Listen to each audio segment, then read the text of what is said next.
nagaa ana ajjeesi. Ana abboota koorran caalu waan ta'eef na ajjeesi jedha. Meeqan keessantu na ajjeesi kadhataa jira? Waaqayyo garuu karaa dheeraa si dura jira jedha. Kanatti otuun du'e wayya warri jettan lakkiin duutu jiraatte waan asi agarsiisuun qabaa. Kanatti otuun hafee otuun bishaan ta'e yoo bakka edee gaaf tokko rakkinni itti hammaannan guyyaa gaafa gadameessa haadha koo keessatti nama ta'ee dhaladhu sun kana baarame haa ta'u bishaan otuun ta'e dhangala'ee badeera ta'ee gaafa sana maal ta'a jedhe. Deebi'ee immoo 42 irratti akka jedhe yaada kee karaatti kan hambisu tokkollee akka hin jirre ani hubadheera. Afaanuma na ajjeesa jedhutu gooftaa bagan jiraadhe jechuu jalqaba. Akka jedhe Waaqayyo karaa gungummii fixxeetta galgala kana karaa galataan si jalqabsiisa. Karooraaf yaada kan qabdanu baay'ee keessan keessa akka jirtan nan beeka. Garuu maal dhabdanii namoonni dhibbeentaadhaan 50 barachuu barbaadu garuu maal dhabdani? Akka namaa konkolaataa bitachuu barbaadu garuu maal dhabdani? Akkuma raajota bara kanaa akkuma wangeelaawota akkuma faarfataa bara kanaa utuun faarte utuun raajii utuun lallabe kan jettan jirtu garuu maal dhabdani? Arra galgala isa sin dhabdantu dhufaa jedhe waan guddaa si kennuufi Waaqayyo galgala kana. Yesuusin malee bareedinni harree gashuu hin danda'u. Yesuusii wajjin garuu wanta hin galletu sii gala. Abbaan isaa mootii waan hundumaa gochuu hin danda'a jedhu. Mucaan isaa hangafa bareedotaa ta'ee bareedina isaatiin eessayyuu ga'uu hin dandeenye. Harree gurra lamaa garuu barbaade arguu hin dandeenye. Lafa bareedinaan hin geenye, lafa qabeenyaan hin geenye, lafa dandeettiidhaan hin geenye, lafa beekumsaan hin geenye, lafa maastarsiin kee hin geenye. Humnichi si geessaa ameen jedhadhatu. Humnichi lafa inni sin geessine hin jiru. Humnichi dacheen inni irra sin dhaabne hin jiru. Humnichi masaraa inni olitti sin seensine hin jiru. Mucaan safara keenyaa miti kun. Gurbaan kun barreen gaddaa miti kan na wajjin fixe. Mandara keenya keessa haati isaa biddeen nagadii turte. Mandara keenya keessa abbaan isaa gaarii oofa ture. Abbaan isaa horii tiksa ture. Ilaala dhaggeeffadhu. Hafuurichi isin irra bu'a. Yeroo sana humna godhattu. Sirra bu'a galgala sana. Kana booddee waan ati dubbattetu ta'a. Humni kadhataa siifa dhufu. Humni eebbaa siifa dhufu. Humni fayyinaa siifa dhufu. Sirra bu'u maqaa Yesuusi. Wantichi nama fageessu sirraa bu'u. Wanti nama bira nama dabarsu sirraa bu'u. Wanti gabaa keessa adda nama godhu sirraa bu'u.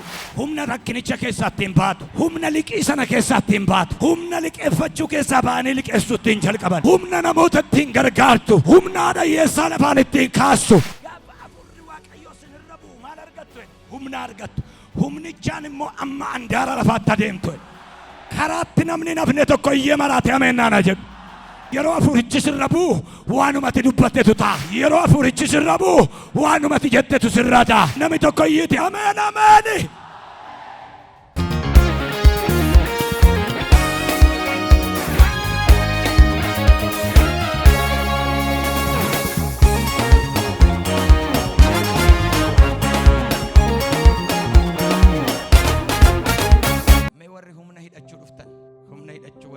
Waaqayyo humna sin hidhachiisa. Mee humna hidhamee maal? Macaafi qulqulluun dubartittiin waggaa 12 dhiigi ishee dhangala'e waan sadii akka fixxe dubbata. Tokko humna ishee jira. Lama qabeenya ishee jira. Sadii dhiigi ishee illee dhumeera. Hunduma kanaaf iyyuu qabeenya ishee dawaa barbaadde fixxeef, humna ishee dhumee daa'imaa deemtuuf, dhiiga ishee dhumee rakkataa jirtuuf, yeroo ishee qisaasa'eef shaasharaan Yesuus hin ga'a. Hunduma isaatiif shaasharaan Yesuus hin ga'an jedhan. Hunduma isaatiif wayyaan Yesuus hin ga'a. Siif immoo har'a yeroo kee dhumeef, hamilee kee dhumeef, qabeenya kee dhumeef, wanta ati barbaaddu hundumaaf gaadidduun Yesuus si ga'a. Meeyyiti qubni Waaqayyo nagaa jedhime maaloo. Maatiiwwan 21-22. Amantanii kadhataan waan Waaqayyootti dhiyeeffattan hunduma isaayyuu hin fudhattu. Namni tokko amaneen kadhaa jedhime maaloo. Hundumaa nan fudhaa jedhi dabaliiti. Nama amanuuf meeqatu danda'ama jedha macaafni. Waan fuula Waaqayyootti dhiyeeffattan hundumaa hin fudhattu. Hirrina amantiin qabaatin malee, rakkoo amantiin qabaatin malee, himmamta taanaan hin shakkita taanaan sagalicha shakkaa jirtu. Gaafachuun dadhabin deebisuun dadhabu siin jedhaa jira Waaqayyo. Na kadhachuun dadhabin si deebisuun dadhabu jedhaa Waaqayyo. Me namni hunda isaa fudhatu hunduma isaa hidhime maaloo. Naa deebisaa hidhi dabaleeti. Kadhachuu danda'a gaafachuu danda'a malee waan kadhattaniif waan barbaaddan sana hundumaa Waaqayyo isiniif deebisa. Kanaaf sagalee kanaanii har'a Waaqayyo humna isin hidhachiisa. Mata duree humna hidhannee baana jedhuun hin xiqqoo ishee dubbadhaa. Harka keessa na goottadhaatii maqaa Yesuusiin jedhaa. Humna hidhanneen baay'eedha. humna ittiin baricha bittu, humna ittiin wangeela lallabdu, humna ittiin dubbii dubbattu, humna ittiin jireenya jiraattu, humna ittiin baricha bittu, humna barichi si gaafatu hunduma isa fudhattee baata. Hojii ergamoota boqonnaan tokko lakkoofsa 8 akkas jedha. Isin garuu hafuura qulqulluun yommuu isin irra bu'u humna hin godhattu. Yerusaalemitti, Yihuudaatti, Samaariyaatti, hamma handaara lafaattis dhuga baatuu koo hin taatu isaaniin jedhe. Dubbii kana dubbates otuma isaan ilaalanii gara Waaqaatti ol fudhatame. Naa hojjete jetta dhugaa baata, naa bite jetta dhugaa baata. Amma handaara lafaatti jedhi maaloo waanan dhugaa ba'u natti kenna jedhime maaloo. Yeroo hafuurri qulqulluun sirra bu'u ati humna godhatta. Dadhabaadha ammaaf, humna hin qabdu ammaaf. Eegi yeroon tokko jira utuma lallabu waa sirra buutu jira. Yeroo hafuurichi sirra bu'u ati humna godhatta. Samaariyaatti kaatee, Wallaggaa kaatee, Beddelleedhaa kaatee, Gimbiidhaa kaatee, Laqamteedhaa kaatee, Amboodhaa kaatee, Jimmaadhaa kaatee, Idaamiidhaa kaatee, amma handaara lafaatti, amma kaaba dhumaatti, amma kibba dhumaatti, amma addunyaa raawwatutti, amma handaara lafaatti dhuga baatuu taata. Humni gaafa sirra bu'u. Hafuurri qulqulluun gaafa sirra bu'u. Yeroo hafuuraan guutamuu jalqabdu humna godhatta. Humna ittiin lafa kana gadhiistu. Humna ittiin hiyyeessota gidduudhaa kaatu. Humna ittiin biyya nama taa'amnetti nama ittiin taatu. Humna ittiin yeroo hundumaa dhaabattee lallabuu dandeessu. Humna ittiin seexana ifattee rukutuu dandeessu. Humna ittiin hiixattee qabattee fudhachuu dandeessu. Humna ittiin wangeela kana jararkaa fuutee achi dabarsuu dandeessu. Ati humna kooti Masi amana Yesus katata mutala Sanjii fidda kooti Qabeenya goota diana humna gojala Si wajjin jalqabe Akkaani yellaane noonan beeka karaako Silaa isan dadhaabe Dachaadha nan furdaama si godheeran qabu. Lamaaf 18 akkas jedhaan jira. Na eegi jedhaanii jira. Na eegi maal godhadheen dhufa humna fudhadhe. Waaqayyo saba kanaan akkas jedhinaan jedhe. Humna malee itti gad hin ba'in barichi humna barbaada immoo atta garuu jedha Waaqa.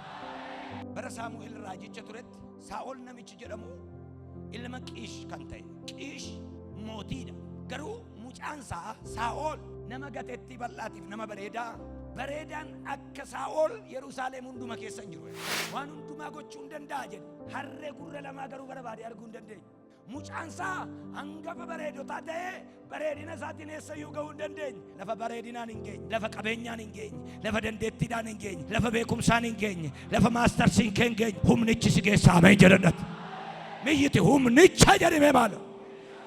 Otuma deemuu gaafa dadhabuu naannoo kana raajiin hin jiru, namni Waaqayyoo hin jiru, enna Saamu'eel jira jedhanii tokkomani. Nama Waaqayyoo harreen nu jalaa badeennaan waa'ee harree dhiisi jedheen. Galteetti harreen si jalaa dhokatte malee Waaqayyoon jalaan dhokanne. Maal jennaan deebi'aa jedhee Waaqayyo qaata manatti deebiseen.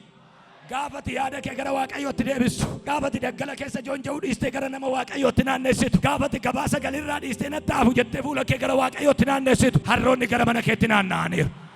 Amma ati gara mana Waaqayyoo dhufteetta eebbi wayii gara mana keetti dhaqeera. Eebbiif ulfinni gara mana kee galeera.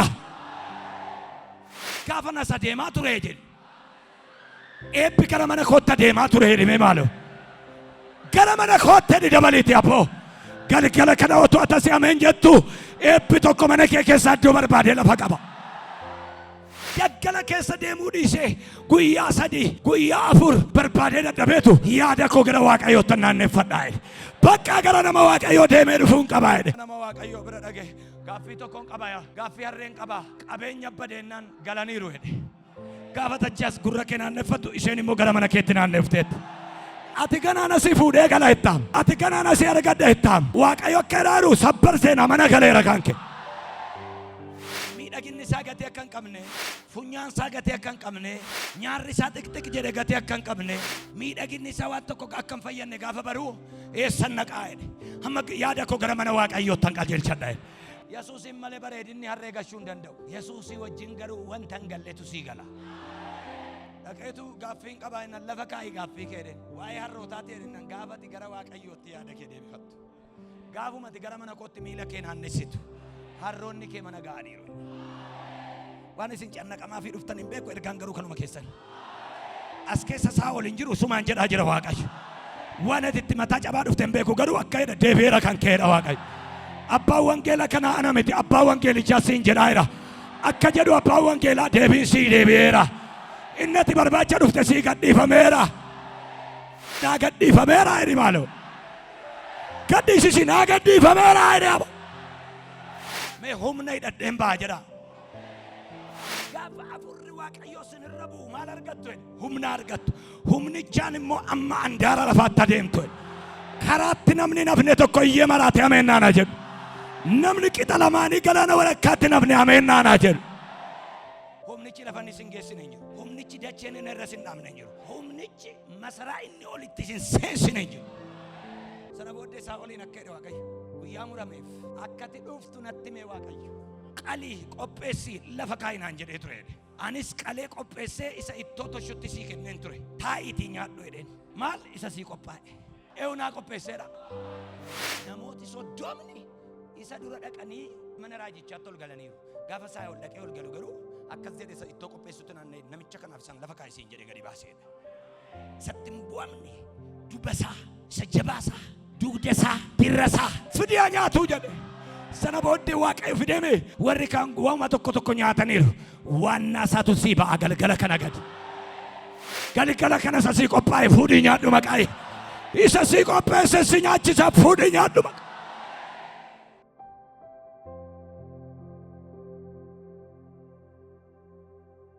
amma fuudhii nyaadhu nyaatee raawwateetu nan deema gaa'inaan hin bultaa amma maalennaan cannaqamuu raawwateera rafanii kaanii nan fiiga jechuun hafeera yoo harrootaa galaniiru jedhe Waaqayyo nyaata sii qopheesseera bakka kana booddee maal yaaddofta buliitii tasgabbooftee galtaa sana booddee hin bulee beektaati bulee ganama ka'ee harkarra kaa'ee kadhateefi ila waan siin jedha waa'ee harree sirraanfadhu waa'ee nyaataa sirraanfadhu amma waan qubna gara tokko sitti ma jedhe asii baatee otuma deemtu karaa irratti waa sirra bu'aa attuma deemaa jirtu gaafa narraa gargar baatee deemtu dingata wanti arraba kee geeddaru dingata wanti haasaa kee geeddaru dingata wanti jecha kee geeddaru akka nama biraa akkati taatu samaayiidhaa dhufee sirra bu'aa ilana dhaggeeffadhu foonis yoo ta'e inni golaa ba'ees yoo ta'e waan lafarraati harrees yoo ta'e waan lafarraati hunduma si deebiseetu qalbii isaa erga sassaabbate booddee hafuura qulqulluudhaaf erga mijeesse booddee otuma deemtu namoonni tokko kadhataa gad deebi'u argita karaadhuma irra deemtaa dingata jedhe wanti ta'e dhufee sirratti lafa dhaa'e yeroo sana akka abiddaatti dubbachuu jalqabda akka yeroo sana hin sodaatin waanuma sitti dhufe dubbadhu inuma ta'a jedhe yeroo afurichi sirra bu'u waanumati dubbattetu ta'a yeroo afurichi sirra bu'u waanumati jettetu sirra ta'a namni tokko iyyiti ameen ameen sirra bu'a otuma algootu ennaan otuma deemtu sana booddee otuma deemaa jiru caakkaa tokko keessa gaafa inni qaxxaamuru namoonni wayi gamaatti dhufan dingatuma ka'eetu mataa saakataa labaashaati rabataa kataa boollaaraatiya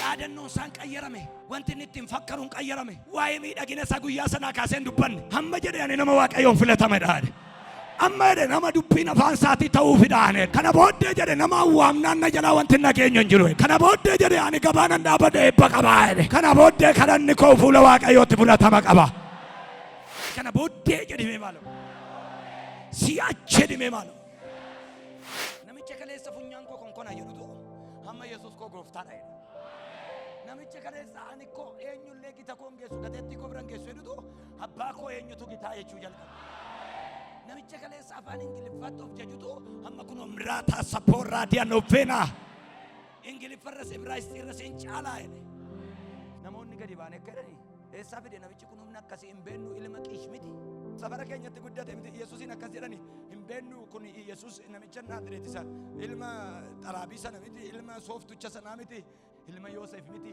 akkasiin jedhu kana booddee si duuka deemani gabaadhuma keessa dhaabatanii wal tuttuqanii isa miti kun mucaasa safara keenyaa miti kun gurbaan kun barreen gaddaa miti kan na wajjin fide mandara keenya keessa haati isaa biddeen nagadii turte mandara keenya keessa abbaan isaa gaarii oofa ture abbaan isaa horii tiksa ture galgala kana adii darbatee sirra habuus namni tokko narra bu'aa jedhi baalo dabali narra bu'aa jedhi yes sirra bu'aa galgala kana. Sana booddee humna horatta. Sirra bu'aa galgala sana. Kana booddee waan ati dubbatteetu ta'a. Sirra bu'aa galgala kana. Kana booddee dhibeen sirratti hin taa'u. Narra bu'aa. Hafuurichi isin irra bu'a. Yeroo sana humna godhattu. Humna bituu, humna hojjechuu godhattu. Maal siifa dhufu? Humni siifa dhufu galgala. Humni karataa siifa dhufu. Humni eebbaa siifa dhufu. Humni fayyinaa siifa dhufu. Yaada sabarara bagadana boos. Sirra buu maqaa Yesuusin. Sirra buu wanti buudee deemu. Wantachi nama fageessu sirraa buu. Wanti nama bira nama dabarsu sirraa buu. Wanti gabaa keessa adda nama godhu sirraa buu. Labaradi anadoo. Eda salama gatoofaas. Humna dhukkubicha keessatti hin baatu. Humna rakkinicha keessatti hin baatu. Humna liqii sana keessatti hin baatu. Humna liqeeffachuu keessaa ba'anii liqeessuutti hin jalqaban. Humna namoota ittiin gargaartu. Humna haadha hiyyeessaa lafaan ittiin kaastu. Sitta kennamu. Humna dhabdee rakkataa jirta. Humna dhabe warra jettan humna sinii ta'a Waaqayyo. Nan barbaada garuu humna dhabe. In darba jedhani garuu humna dhabe. Hooduu humna Waaqayyoo sitti kenneera. Wangela Luqaas boqonnaa 24 lakkoofsa 49 akkaidha. Kunoo isa abbaan koo isin abdachiise isiniif nan erga. Garuu akka nama uffata guutuu uffatuutti Waaqa irraa humna amma argattanitti mandaricha keessaa hin bayinaa. Akka nama irra uffatee jala dhabuutti miti. Akka nama uffannaa guutuu uffatetti. Akka nama kophee sirriitti hidhatetti. Akka nama wayyaa irra keessaaf jalatti gixxim godhatetti. Humnicha hudhattu malee hin bayin jedha.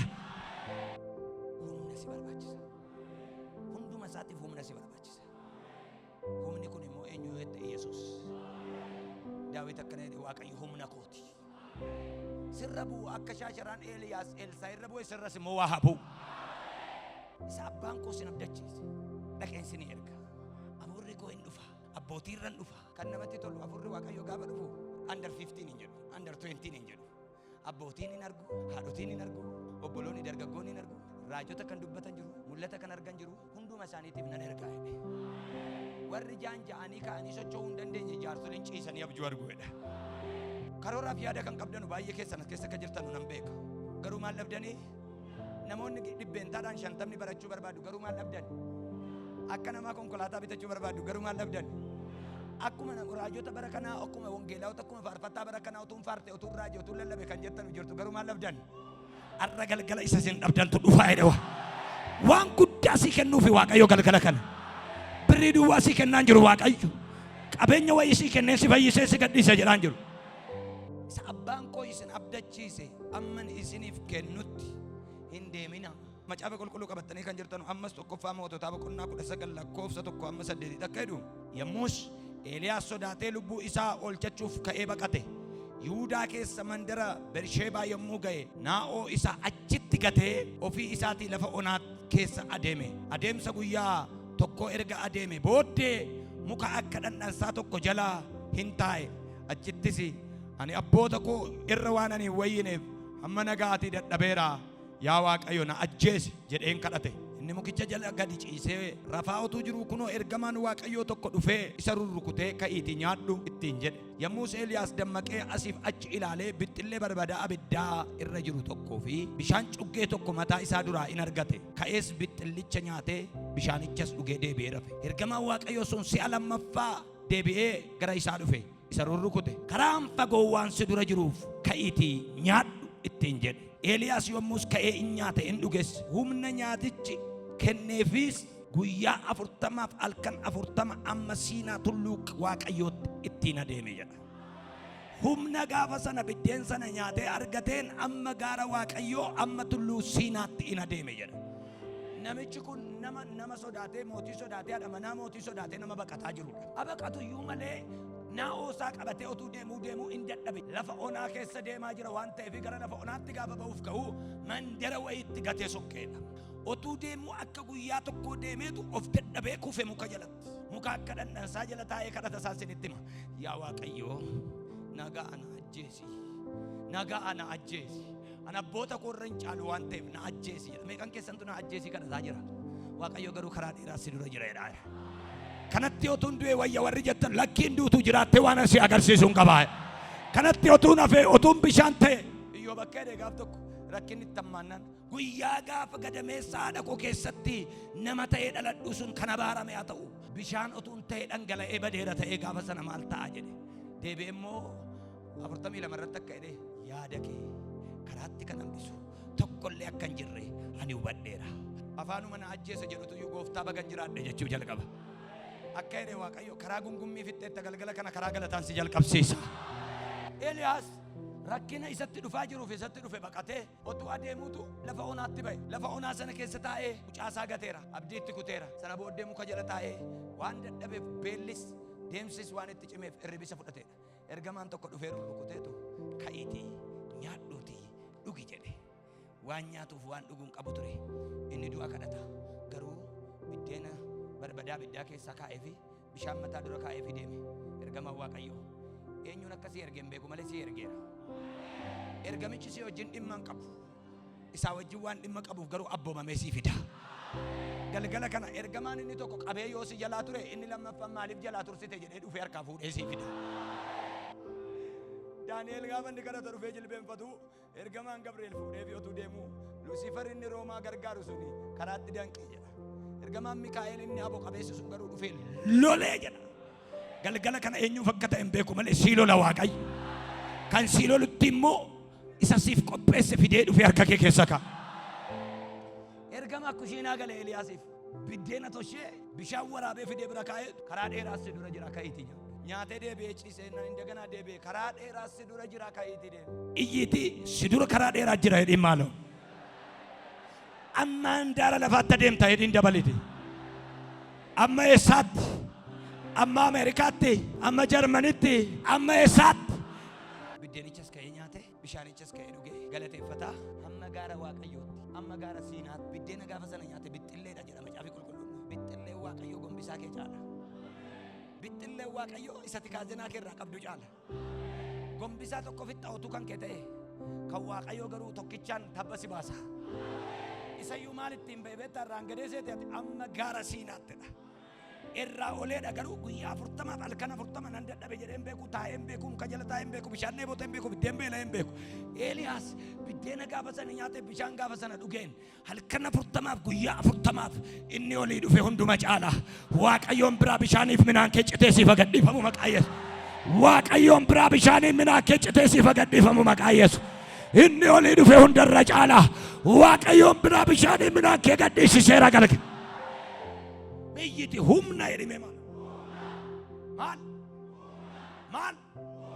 maal afurichi si dhufa afurichi sirra bu'a yeroo afurichi sirra bu'e immoo maal horattaati mee warri humna horachuu dhuftan zira kan takee talalaboo sharalaba gadanuufa mertala do predikata zibara dolara shake borrandi asabo otuma kadhannu humni si kenna otuma kadhannu cirrachi kale ke keessa rukutame otuma kadhannu miilli kee xaxamaanii kamu jalqaba otuma kadhannu agartuun kee dadhabe arguu jalqaba otuma kadhannu alama si kan daroo saba daani amma bersaabeetti miti amma handaara lafaatti Samaariyaadha amma handaara lafaatti humna si kennamu sanaan hin deemtaa jedha dhuga baatu kos hin taataa jedha humna jedhime maalo.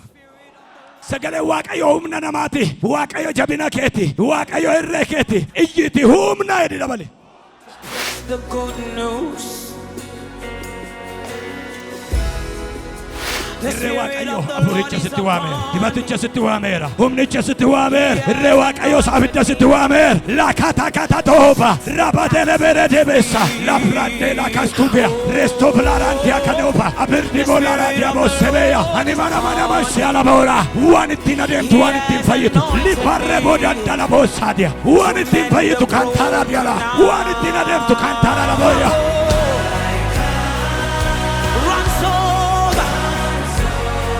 Apurattiin fagaatu apurattiin adeemu. Rekorraatsi andola. Namoota baay'eetu afurrirra bu'a. Sirra bu'a afurri kun. Yeroo sana humna argatta. Wal arga afurichaa.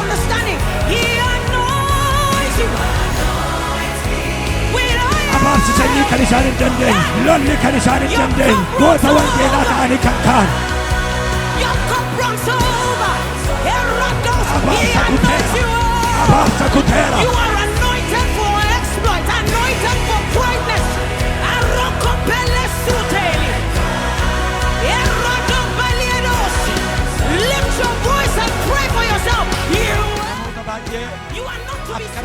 jalaa jijjigu jarri kun warra qochoon itti godhamu simbira akka nama du'aa ta'u kibaa kaasofraa kaan afaanaan isaanii naareffamu kaan dubbii isaanii geeddarama laporra baasaadii alabo jelaba gadala bagadoos lapredia laperadias lukerra bahadolla rasya luhdi didibi kantoona labas loprede dedebe keessopora humna akka joobraa namatti dhama ola nakati alaporra saya lukede labadala bagato labadala bagadi alabaraba jula kasiforra sibarra badialoka sibeni katialade Rapantolo lo mocha, autene che di canda, la caporra di alofe, cementorra basiana, reche se vede vedia.